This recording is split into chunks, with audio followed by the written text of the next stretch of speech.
Hello friends, welcome back in Agri Mantra channel, Changing the Way of Thinking. Today we are discussing about agriculture current affairs which are most useful for upcoming agricultural competitive exams. Friends, आज हम बात करेंगे मई month के last week मतलब fourth week के important agriculture current affair जो आपके IBPS, NABARD and other exams के पॉइंट ऑफ व्यू से काफ़ी महत्वपूर्ण रहने वाले हैं। इस वीडियो में हम डिस्कस करेंगे 21 मई से लेके 31 मई के इम्पोर्टेंट एग्रीकल्चर करंट अफेयर। तो स्टार्ट करते हैं आज का मोस्ट इंपॉर्टेंट सेशन बहुत इंपॉर्टेंट और फ्रूटफुल रहने वाला है, इसीलिए वीडियो को एंड तक जरूर देखें। तो सबसे पहला करंट अफेयर है agriculture diversification scheme for tribals launch. तो यहाँ पर एग्रीकल्चर डाइवर्सिफिकेशन स्कीम का जो सेकंड एडिशन है वो लॉन्च कर दिया गया है और ये बात हो रही है गांधीनगर गुजरात की। तो यहाँ पर बात करेंगे तो CM Bhupendra Patel launch the 2022-23 edition of the agriculture diversification scheme for tribal farmers on Tuesday. तो यहाँ पर बात हो रही है ट्यूसडे को उन्होंने 2022-23 का एडिशन इस स्कीम का लॉन्च कर दिया है जिसका नाम है एग्रीकल्चर डाइवर्सिफिकेशन स्कीम। आगे बात करेंगे तो इस स्कीम के अंडर में सीड्स, फर्टिलाइजर किट्स प्रोवाइड की जाती हैं और ये लगभग 1.23 लाख फार्मर्स को 14 डिस्ट्रिक्ट में प्रोवाइड की जाएंगी। और यहाँ पर आपको बता दें कि CM ने यहाँ पर इस योजना के लिए 35 करोड़ रुपए का जो बजट है वो यहाँ पर डिसाइड किया है ताकि ट्रैवल फार्मर्स को सीड्स और फर्टिलाइजर प्रोवाइड किया जा सके। और यहाँ पर बात करेंगे तो इस स्कीम के अंडर में खरीफ सीजन में मेज का सीड और फर्टिलाइजर के किट्स जो हैं वो प्रोवाइड किए जाएंगे, जो वहाँ पर लगभग 75,000 ट्रैवल्स को 7 डिस्ट्रिक्ट्स में जो कि नॉर्थ और सेंट्रल गुजरात में पड़ता है वहाँ पर दिए जाएंगे और साउथ गुजरात में लगभग 48,000 बेनिफिशरीज को वेजिटेबल सीड और फर्टिलाइजर किट्स प्रोवाइड की जाएंगी। काफ़ी इंपॉर्टेंट है। यहाँ से एक और क्वेश्चन आ सकता है कि एग्रीकल्चर डाइवर्सिफिकेशन स्कीम कब लॉन्च हुई थी? तो ये हुई थी 22 जून। ठीक है, यहाँ से भी क्वेश्चन आ सकता है और 2021 में ये लॉन्च हुई थी। अब ये सेकंड एडिशन इसका लॉन्च कर दिया गया है और ये स्कीम जो है वो गुजरात की है, ये भी आपको याद रखना है। और एक और क्वेश्चन आ सकता है कि इस स्कीम में क्या क्या प्रोवाइड किया जाता है? तो फर्टिलाइजर्स, किट्स और सीड प्रोवाइड किया जाता है। काफ़ी इंपॉर्टेंट करंट अफेयर रह सकता है। आगे बात करेंगे तो NABARD bank gives ₹3,243 crore for water project. तो यहाँ पर वाटर प्रोजेक्ट के लिए लगभग 3,243 करोड़ रुपए नाबार्ड बैंक ने प्रोवाइड किए हैं और ये भी किए हैं गुजरात स्टेट के लिए। यहाँ पर बात करेंगे तो under the rural infrastructure development fund RIDF, जानते हो आप इसमें क्या होता है कि रूरल इंफ्रास्ट्रक्चर को डेवलप करने के लिए नाबार्ड की तरफ से एक फंड रिलीज किया जाता है। तो इसी के तहत यहाँ पर 3,245 करोड़ रुपीज़, ठीक है, यहाँ पर 43 ये सही है आपका, ठीक है। तो 3,243 करोड़ रुपीज़ जो है वो इरिगेशन और rural drinking water supply project के लिए अलॉट किए गए हैं। 2021-22 की यहाँ पर बात हो रही है और यहाँ पर बता दें कि ये अभी तक का हाईएस्ट एलोकेशन है अगर हम बात करेंगे इस स्टेट में, क्योंकि नाबार्ड ने कंपेयर किया है 2020-21 में जो बजट दिया था 2,989 करोड़ का और यहाँ पर जो बजट दिया है वो दिया है 3,243 करोड़ का। तो ये लगभग 8.5% ज़्यादा है 2020-21 के अगर बजट से हम कंपेयर करेंगे, ठीक है। और आगे यहाँ पर अगर हम बात करेंगे तो according to NABARD the cumulative loan assistance sanctioned under RIDF since 1995-96 to Gujarat government of rupees 35,225 crore. तो यहाँ पर कहने का मतलब है कि 1995-96 से अब तक बात करेंगे तो 35,225 करोड़ रुपए यहाँ पर एक तरह से लोन सैंक्शन किया है नाबार्ड बैंक ने 63,172 प्रोजेक्ट के लिए। और ये अगर हम बात करेंगे पिछले 5 सालों की तो इस पिछले 5 सालों में 13,409 करोड़ रुपीस सैंक्शन किए हैं। तो कहीं ना कहीं देखा जाए तो पूरे अमाउंट का 38% पिछले 5 सालों में सैंक्शन किया है नाबार्ड बैंक ने अलग अलग प्रोजेक्ट के लिए गुजरात स्टेट में। तो यहाँ पर देखने वाली बात यह है कि पिछले कुछ समय से बहुत अच्छी हेल्प नाबार्ड बैंक की तरफ से मिल रही है गुजरात स्टेट को। तो इस बार भी 3000 करोड़ से भी ज़्यादा के वाटर प्रोजेक्ट गुजरात में लाए जाएंगे, जिसकी जो कीमत है वो 3243 करोड़ रुपीज़ है। तो ये भी काफ़ी इंपॉर्टेंट है, यहाँ से भी क्वेश्चन आ सकता है आपके एग्जाम में। आगे बात करेंगे तो Adani acquires 50% stake in drone major to enter domestic agriculture sector. तो आपको पता होगा अभी मोदी जी ने ड्रोन महोत्सव मनाया है और ड्रोन भी उड़ाया है, और मोदी जी का जो एम है वो क्या है कि अब एग्रीकल्चर फील्ड में ज़्यादा से ज़्यादा ड्रोन का यूज़ किया जाए, एग्रीकल्चरल ड्रोन का यूज़ किया जाए, ताकि पेस्टिसाइड, इंसेक्टिसाइड, हर्बिसाइड को छिड़काव करने में, उसकी स्प्रे करने में आसानी हो, किसानों की लेबर बचे, टाइम बचे, पैसा बचे। उसके लिए अब ड्रोन का यूज़ बढ़ाने की बात कही गई है केंद्र सरकार में। और उसी के बाद ये नेक्स्ट स्टेप अडानी ने ले लिया है, जो कि आपको बताओ गौतम अडानी हैं, जो कि बिलियनर हैं। उन्होंने यहाँ पर 50% स्टेक्स जो है वो खरीद लिए हैं ड्रोन मेजर के, ताकि वो अच्छे से डोमेस्टिक एग्रीकल्चर सेक्टर में एंट्री कर पाएँ और वहाँ से अच्छा प्रॉफिट ले पाएँ। तो यहाँ पर बात करेंगे तो एक अडानी जी की एक लिमिटेड कंपनी है Adani defence system and technology, जिसको ADSTL बोलते हैं, उसने 50% स्टेक खरीदे हैं Bengaluru based commercial drone player general aeronautic में। और यहाँ पर आपको बता दें ये end to end solution provide करेगी टू डोमेस्टिक एग्रीकल्चर सेक्टर में। तो एग्रीकल्चर सेक्टर में drone related end to end solution provide करने के लिए ही इस लिमिटेड ने, जो कि गौतम अडानी की है, उन्होंने 50% स्टेक जो है वो अपने पास रखे हैं। और यहाँ पर अगर हम बात करेंगे तो ये काफ़ी इंपॉर्टेंट हो जाता है, क्योंकि ड्रोन का जो अब सिनेरियो है, जो फ्यूचर है, वो बहुत ब्राइट है, जो कि अब आने वाले समय में है। और इसी टाइम पे अगर 50% पहले ही कोई स्टेक खरीद लेता है तो कहीं ना कहीं पूरी मार्केट कैप्चर होने का खतरा बन जाता है, और ये खतरा आगे बना रहेगा। यहाँ तक आपको ये समझना है कि 50% स्टेक अभी तक खरीद लिए गए हैं डोमेस्टिक एग्रीकल्चर सेक्टर को आगे ले जाने के लिए ड्रोन मेजर की अगर हम बात कर रहे हैं तो। आगे बात करेंगे तो government of India has released the 11th instalment of PM Kisan. तो यहाँ पर बात हो रही है कि गवर्नमेंट ऑफ इंडिया ने प्रधानमंत्री किसान सम्मान निधि योजना के तहत 11वीं इंस्टॉलमेंट, 11वीं जो किस्त थी वो रिलीज़ कर दी है। अब तक 10 किस्तें किसान को मिल चुकी थी।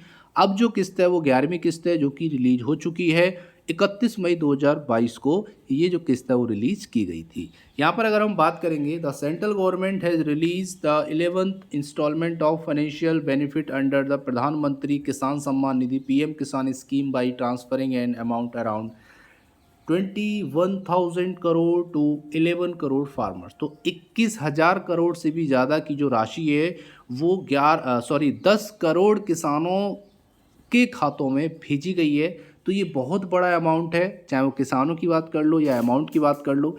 ये जो मनी है वो सीधे किसानों के बेनिफिशरीज़ के अकाउंट में ट्रांसफ़र कर दी गई है, जो कि मोदी जी ने की थी शिमला में। और यहाँ पर अगर हम बात करेंगे तो ये एक फ्लैगशिप स्कीम है सेंट्रल गवर्नमेंट की, जहाँ पर 6,000 पर ईयर प्रोवाइड किए जाते हैं 3 इंस्टॉलमेंट में, जो कि 2-2 हज़ार की 3 इंस्टॉलमेंट होती हैं, और ये सीधे बेनिफिशरी के बैंक अकाउंट में चला जाता है।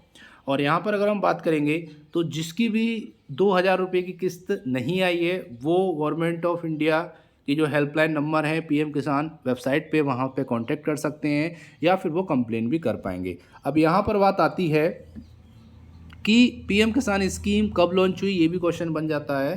तो ये काफ़ी इंपॉर्टेंट है, कई एग्जाम्स में आया है। तो 24 फरवरी 2019 में। और एक और क्वेश्चन बन जाता है कि ये योजना कब से इफेक्टिव है, तो ये है 1 दिसंबर 2018। ठीक है, 1 दिसंबर 2018 से किस्त का जो टाइम था वो जोड़ा गया, मतलब दिसंबर, जनवरी, फरवरी, ये 3 मंथ की, फरवरी, मार्च, ये 4 मंथ की किस्त गई थी।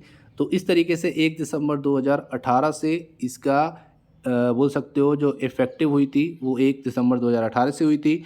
और लॉन्चिंग की बात करेंगे तो वो हुई थी 24 फरवरी 2019 से। ठीक है, ये डेट आपको याद रखनी है, काफ़ी इंपॉर्टेंट है। अमाउंट कितना है ये भी इंपॉर्टेंट है। अब आपको जल्दी से कमेंट सेक्शन में आंसर करना है कि कितने ईयर के फार्मर्स एलिजिबल हैं इस स्कीम का बेनिफिट लेने के लिए।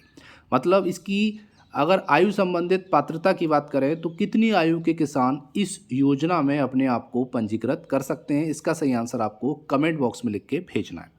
आगे बात कर लेते हैं, उससे पहले अगर आपको वीडियो पसंद आ रही है, हेल्पफुल लग रही है, तो वीडियो को अभी लाइक करो। आज की वीडियो का टारगेट है केवल 300 लैक्स का। अगर आपको वीडियो पसंद आए तो वीडियो को लाइक करना और अपने सभी फ्रेंड्स को शेयर करना ताकि एग्रीकल्चर में जो भी अपडेट हो रहा है वो उन बच्चों को मिल सके। अब बात करेंगे Turkey's rejection of Indian wheat में बी पॉलिटिकल और अ कॉरपोरेट वॉर। तो यहाँ पर आपको पता होगा कि टर्की में जो इंडिया का वीट कंसाइनमेंट गया था उसको रिजेक्ट कर दिया गया है। कारण भी जानेंगे क्यों रिजेक्ट किया गया है और ये भी जानेंगे कि भारत ने कब एक्सपोर्ट्स को बैन कर दिया था, खासकर वीट एक्सपोर्ट को, ताकि फूड सिक्योरिटी की प्रॉब्लम भारत में ना हो। डिटेल में जान लेते हैं। The durum wheat consignment that Turkey reject has been diverted to Egypt, which is facing bread shortage after supplies from Russia and Ukraine dried up in the wake of war। तो यहाँ पर जो Turkey के लिए consignment गया था wheat का वो डाइवर्ट कर दिया गया है इजिप्ट। कारण है कि टर्की ने वो गेहूं लेने से मना कर दिया है। अब यहाँ पर क्वेश्चन आता है कि वो गेहूं लेने से मना क्यों कर दिया है, क्योंकि उनको रिक्वायरमेंट भी थी, काफ़ी रिक्वेस्ट अदर कंट्रीज़ भी कर रहे हैं गेहूं के लिए, लेकिन फिर भी टर्की ने रिजेक्शन दिया है। उसका कारण बताया है कि गुणवत्ता की चिंताओं पर तुर्की द्वारा भारतीय गेहूं की खेप को खारिज किया जाता है। ये कारण उन्होंने यहाँ पर बताया है। और इसको अगर इंग्लिश में हम बोलें तो ड्यू टू फाइटोसैनिटरी कंसर्न, ठीक है, तो ये फाइटोसैनिटरी कंसर्न की वजह से उसको वापस कर दिया गया है, एक तरह से लौटा दिया गया है उस कंसाइनमेंट को, जिसमें 56,000 टन गेहूं भरा हुआ था, उसको अब इजिप्ट के लिए डाइवर्ट कर दिया गया है। तो इजिप्ट में अभी रिक्वायरमेंट है। आपको पता होगा रशिया और यूक्रेन के युद्ध से काफ़ी ज़्यादा कंडीशंस ख़राब हुई हैं अलग अलग कंट्रीज़ की। कहीं पर किसी चीज़ की कमी है और कहीं पर किसी चीज़ की कमी है, जिस कारण बहुत ही बोल सकते हो अनबैलेंसिंग कंडीशंस बनी हुई हैं अलग अलग कंट्रीज़ में, और जिसके लिए भारत ने काफ़ी हेल्प की है अलग अलग कंट्रीज़ की। और जैसे ही रिक्वायरमेंट आई उन्होंने गेहूं भेजा भी, और उसके बाद जब उनको लगा कि फूड सिक्योरिटी की प्रॉब्लम जनरेट हो सकती है तो उन्होंने 13 मई को ये बैन कर दिया। वीट एक्सपोर्ट 13 मई के बाद बिल्कुल तरीके से बैन कर दिया गया है। अब कोई भी वीट को एक्सपोर्ट नहीं कर पाएगा। और यहाँ पर ये जो बात कही है वो फूड सेक्रेटरी सुधांशु पांडे ने थर्सडे को बात कही है कि the consignment had met quarantine requirement when it left India. तो कहीं ना कहीं ये देखने वाली बात है कि अब टर्की से रिजेक्ट हुआ है, इजिप्ट में पहुंचता है कि नहीं, और ये हो सकता है पॉलिटिकल स्टेप हो सकता है टर्की का, या फिर ये कॉरपोरेट वॉर भी हो सकता है। ये अभी यहाँ पर अंदाज़ा हम नहीं लगा सकते हैं। उम्मीद करते हैं यहाँ तक आपको समझ में आया होगा। आगे बात करेंगे तो 1.71 lakh farmers have adopted natural farming in Himachal. तो हिमाचल प्रदेश में लगभग 1.71 लाख फार्मर्स ने अब तक नेचुरल फार्मिंग को अडॉप्ट कर लिया है, अपना लिया है। डिटेल में जान लेते हैं।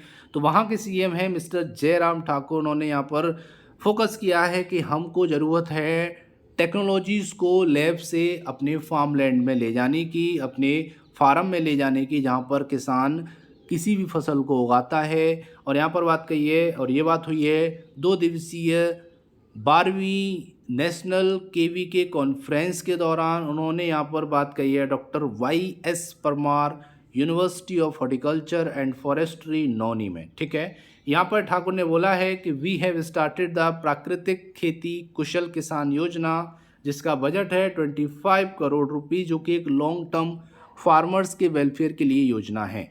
यहाँ पर बात करेंगे तो 1.71 लाख फार्मर से भी ज़्यादा लोगों ने नेचुरल फार्मिंग अपनाई है, और वो आगे भी वर्क कर रहे हैं कि केमिकल फ्री किया जाए हिमाचल प्रदेश को, और एक अच्छे तरीके से एक नेचुरल फार्मिंग करने वाला स्टेट हिमाचल प्रदेश बहुत जल्द बन जाएगा। ये उन्होंने यहाँ पर उम्मीद लगाई है। और we are moving towards making the state a natural farming destination in a country in coming 15 years. तो 15 साल में नेचुरल फार्मिंग डेस्टिनेशन स्टेट के नाम से जाना जाएगा, मतलब जहाँ बिल्कुल भी केमिकल्स ना यूज़ होते हों। लेकिन एक चीज़ हमको याद रखनी पड़ेगी, जो हमको श्रीलंका से सीख लेनी पड़ेगी, क्योंकि उन्होंने भी केमिकल बैन कर दिया था 1 साल पहले कि कोई भी किसी भी तरीके का केमिकल यूज़ नहीं करेगा खेती में, जिससे 1 साल के अंदर ही 50% की भारी गिरावट आई कुल खाद्यान्न की अगर प्रोडक्शन की बात करेंगे। तो ये कहीं ना कहीं सोचने वाली बात है। लेकिन इसको अगर हम साइड में लेके चलें, मतलब इसको भी फोकस करें और जो प्रॉब्लम है उस पर भी फोकस करें, तो कहीं ना कहीं हम अच्छे रिजल्ट दे सकते हैं। आगे बात करेंगे तो additional fertiliser subsidy of rupees 1.10 lakh crore. तो यहाँ पर गवर्नमेंट की जो टोटल सब्सिडी हो गई है फर्टिलाइजर पे वो अब हो चुकी है 2.15 लाख करोड़ इन करेंट फाइनेंशियल ईयर 2022-23। यहाँ पर बात करेंगे तो जो एडिशनल सब्सिडी है वो है 1.1 लाख करोड़ की, जो अनाउंस की गई है 2022-23 बजट में। और यहाँ पर आपको बता दें कि 2021-22 की जो फर्टिलाइजर सब्सिडी थी वो केवल थी 1,62,132 करोड़। तो यहाँ पर इस बार का जो बजट है बोल सकते हो सब्सिडी है फर्टिलाइजर के लिए वो है 2.15 लाख करोड़ की। तो कहीं ना कहीं काफ़ी ज़्यादा यहाँ पर सब्सिडी प्रोवाइड की गई है फार्मर्स के लिए फर्टिलाइजर के लिए अगर हम बात करेंगे। यहाँ पर ये सारी चीज़ें हो रही हैं डिस्टर्ब रशिया यूक्रेन की वजह से कि सप्लाई चेन डिस्टर्ब हुई है, फर्टिलाइजर के प्राइस बहुत ज़्यादा राइज हुए हैं और कहीं ना कहीं India is independent on import of urea, potassic और फॉस्फेटिक फर्टिलाइजर। तो इंडिया बिल्कुल डिपेंडेंट है यूरिया और फॉस्फेटिक और पोटेशिक जो फर्टिलाइज़र हैं उसके लिए। और यहाँ पर कहीं ना कहीं ये जो सब्सिडी है वो हेल्प करने वाली है फार्मर्स के लिए, क्योंकि प्राइस हर कमोडिटी के इंक्रीज़ हुए हैं तो इसमें फर्टिलाइज़र के प्राइस कहीं ना कहीं इंक्रीज़ हुए होंगे और हुए हैं। डीएपी का जो प्राइस है वो भी 150 रुपये ज़्यादा हो गया है, तो 1200 की जगह 1350 था। अब हो सकता है और भी पैसा उस पर बढ़ाया जा चुका हो। आगे बात करेंगे तो Sri Lanka agricultural minister seeks India help for food security. तो फूड सिक्योरिटी के लिए एग्रीकल्चर मिनिस्टर हैं श्रीलंका के, उन्होंने हेल्प मांगी है भारत से ताकि वो जो फूड क्राइसिस और इकोनॉमिकल क्राइसिस की कंडीशन श्रीलंका में है उससे थोड़ी सी राहत मिल पाए। डिटेल में बात करेंगे तो Sri Lankan agriculture minister Mahinda Amaraweera on Wednesday met Indian high commissioner Gopal Bagle and South India's help for food security and environmental protection in the island nation as it faces the worst economic crisis। तो आपको पता होगा कि independence के बाद अभी तक की सबसे वर्स्ट इकोनॉमिक क्राइसिस झेल रहा है श्रीलंका, उसके लिए भारत से हेल्प मांगी है श्रीलंका के एग्रीकल्चर मिनिस्टर महिंदा अमरवीरा ने। उन्होंने गोपाल बागले से बात की और उन्होंने यहाँ पर फूड सिक्योरिटी और एनवायरमेंटल प्रोटेक्शन के लिए भारत से मदद की गुहार लगाई है। आगे बात करेंगे तो last month India assured Sri Lanka to immediately supply 65,000 metric ton of urea to avoid any disturbance of the current Yala cultivation season in Sri Lanka. तो पिछले साल भी इंडिया ने श्रीलंका को लगभग 65,000 मेट्रिक टन यूरिया प्रोवाइड किया था ताकि याला की कल्टीवेशन, याला मतलब है जो पैडी कल्टीवेशन है वो डिस्टर्ब ना हो और आगे एग्रीकल्चर को ले जाया जा सके। इसीलिए पिछले साल भी भारत श्रीलंका की हेल्प कर सका है और आगे भी उम्मीद है कि वो हेल्प करेगा।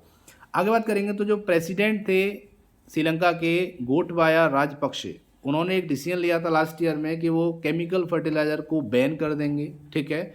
और यहाँ पर उनका उद्देश्य था कि ग्रीन इकोनॉमी में कन्वर्ट करेंगे श्रीलंका को और इसका रिजल्ट क्या निकला, cause of food shortage with the crop losses amounting to 50%। जैसा कि अभी मैंने आपको बताया था कि 50% से भी ज़्यादा के क्रॉप लॉस हुए और फूड शॉर्टेज हो गई और भूखमरी की कगार पर श्रीलंका खड़ा हुआ है। आगे बात करेंगे तो horticulture output to be marginally decline in current year. तो इस साल हॉर्टिकल्चर का जो प्रोडक्शन है वो कहीं ना कहीं थोड़ा सा कम रहा है पिछले ईयर से कंपेयर करेंगे तो। हॉर्टिकल्चर प्रोडक्शन जो इंडिया का है वो एस्टिमेटेड है 334.6 मिलियन टन 2020-21 में। और यहाँ पर बात करेंगे तो 333.3 मिलियन टन हुआ है इस बार क्रॉप ईयर में, जिसमें 0.4% की कमी आई है। मतलब जो पिछले साल था वो 334.6 मिलियन टन था और इस बार है केवल 333.3 मिलियन टन। तो कहीं ना कहीं 0.4% की गिरावट देखी गई है हॉर्टिकल्चर आउटपुट में प्रोडक्शन बेसिस पे अगर हम बात करेंगे। लेकिन फ्रूट का जो प्रोडक्शन है वो कहीं ना कहीं थोड़ा सा बड़ा है अगर हम 2020-21 के कंपेयर करेंगे तो। यहाँ पर बात करेंगे the decline is estimated for the first time in 7 year after reporting a consistent increase in outputs in 2014-15। तो 14-15 से कंटिन्यू हॉर्टिकल्चर का जो प्रोडक्शन आउटपुट है वो बढ़ता आ रहा है। पहली बार ऐसा हुआ है 7 सालों में कि पिछले साल के कंपेयर में प्रेजेंट ईयर का जो डेटा है, जो प्रोडक्शन है जो परसेंटेज है वो कम रहा हो। आगे बात करेंगे the latest estimate release by the agriculture ministry on Monday. तो मंडे को ये डेटा रिलीज किया गया है और आप यहाँ पे देख सकते हैं 2014-15 से लेकर 2020-21 तक का यहाँ पे डेटा है, जिसमें आपको एरिया मिल जाएगा कितने एरिया में हॉर्टिकल्चर क्रॉप्स ग्रो करी हैं, और यहाँ पर प्रोडक्शन भी आपको मिल जाएगा कितना प्रोडक्शन रहा है। तो आप देख पा रहे होंगे प्रोडक्शन कंटिन्यू 2014 से बढ़ा है, ठीक है, 281, 286, 300, 310, 311, 320, फिर 334 कंटिन्यू यहाँ से यहाँ तक ये बढ़ता आया है। इस बार जो प्रोडक्शन है वो कम रहा है, और ये जो बोल सकते हो जो डेटा है वो है मिलियन टन्स में, और जो एरिया है वो है मिलियन हेक्टेयर में। तो ये भी आपको याद रखना है। इसका पीडीएफ आपको फ्रेंड्स हमारे टेलीग्राम चैनल पे मिल जाएगा। टेलीग्राम चैनल की लिंक आपको डिस्क्रिप्शन बॉक्स में दे दी है। चैनल का नाम है एग्री मंत्रा, जिसमें 10,500 से भी ज़्यादा लोग जुड़े हुए हैं। आप भी जुड़ सकते हैं और फ्री पीडीएफ वहाँ से प्राप्त कर सकते हैं। आगे बात करेंगे तो power cuts forcing farmers to turn to solar pump prices increase by 16%। तो यहाँ पर बार बार बिजली कट होना, पावर कट होना फार्मर्स को फोर्स कर रहा है कि वो अब सोलर पंप की तरफ अग्रेसित हों। यही कारण है कि 16% का उछाल आया है सोलर पंप के प्राइसेस में पिछले ईयर से या पिछले दामों से अगर कंपेयर करेंगे तो। यहाँ पर बात करेंगे the under the state government initiative solar pump वोल्टेक irrigation pump scheme launch in 2015-16। 2015-16 में ये स्कीम लॉन्च की गई थी, जिसमें फार्मर को 60% सब्सिडी प्रोवाइड की जाती है सोलर वाटर पंप लेने पे इरिगेशन के लिए। और यहाँ पर talking to Times of India Naresh Kumar, a farmer from Shohra Girdhar village, एक फार्मर था शोहरा गिरधर विलेज का, उनसे बात की गई तो उन्होंने बोला है कि गवर्नमेंट को चाहिए कि वो ज़्यादा से ज़्यादा सब्सिडी सोलर एनर्जी पंप पे प्रोवाइड करे, ताकि ज़्यादा से ज़्यादा फार्मर इसको परचेज़ करें। और सोलर एनर्जी ही एक ऐसा अल्टरनेटिव है अलग अलग कंडीशन से कि वो अच्छे रिजल्ट हमको दे सकता है, चाहे वो बिजली हो चाहे वो डीजल इंजन हो। सबसे अच्छे रिजल्ट हैं सोलर पंप के, और उसमें खर्चा भी ज़्यादा नहीं है, ये कहना है उस विलेज पर्सन का। यहाँ पर बात करेंगे now with a new price list launch under the scheme this year the rate have gone up 16%। Rate बढ़ गए हैं। 2 HP सोलर पंप के जो रेट हुआ करते थे 57,810, 57,810 rupees for 2 HP solar pump. Now the price is rise to 49,442 in 2020-21। तो price कहीं ना कहीं बढ़े हैं, ये आप देख रहे हो क्लियर। यहाँ पर 16% की यहाँ पर बढ़ोतरी हुई है सोलर पंप के रेट्स में, और कारण है कहीं ना कहीं किसान ट्रांसफ़र कर रहा है अपने आप को जो इलेक्ट्रिसिटी मोटर होती हैं, पंप्स होती हैं, उनसे अपने आप को सोलर पंप की तरफ। अब बात करेंगे एक और important current affair, rubber board approve private lab for latex testing. तो लेटेक्स टेस्टिंग के लिए इस बार रबर बोर्ड ने कुछ प्राइवेट लैब्स को भी अप्रूवल दे दिया है। अभी तक ये जो टेस्ट होते थे वो सरकारी लैब्स में होते थे। Rubber board has approve the laboratory functioning in the private sector for the testing of dry rubber content. तो वो अब ड्राई रबर कंटेंट निकाल सकते हैं, उसकी जांच कर सकते हैं, टेस्ट कर सकते हैं। DRC निकालने के लिए कुछ लेबोरेटरीज़ को permission government of India rubber board की मिल गई है। यहाँ पर बात करेंगे in a meeting held at the head office in Kottayam. ये कोट्यम में एक मीटिंग हुई, वहाँ पर KN राघवन जो कि एग्जीक्यूटिव डायरेक्टर हैं रबर बोर्ड के, उन्होंने यहाँ पर सर्टिफिकेट प्रोवाइड किए अलग अलग सेलेक्टेड लेबोरेटरीज़ को जिनको अप्रूवल मिल चुका है। और जिस लेबोरेटरी में ये लिस्ट है आप यहाँ पे देख सकते हैं, सारी लिस्ट है लेबोरेटरीज़ की। इन लेबोरेटरीज़ को यहाँ पर अप्रूवल मिल गया है, और ये अप्रूवल दिया after detailed verification of technical facilities. सारी टेक्निकल फैसिलिटीज़ का सत्यापन किया गया, वेरिफिकेशन किया गया, उसके बाद ही ये जो सर्टिफिकेट हैं वो उनको प्रोवाइड किए गए हैं। तो ये भी काफ़ी इंपॉर्टेंट है।